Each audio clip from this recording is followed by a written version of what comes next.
The types of data used in machine learning.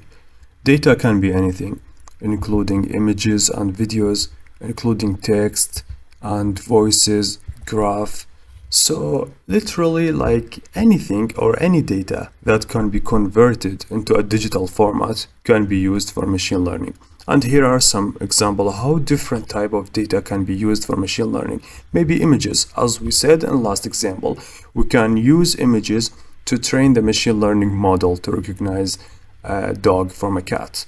Also, videos, we can use videos to train machine learning model to recognize action and track objects and even to generate new videos.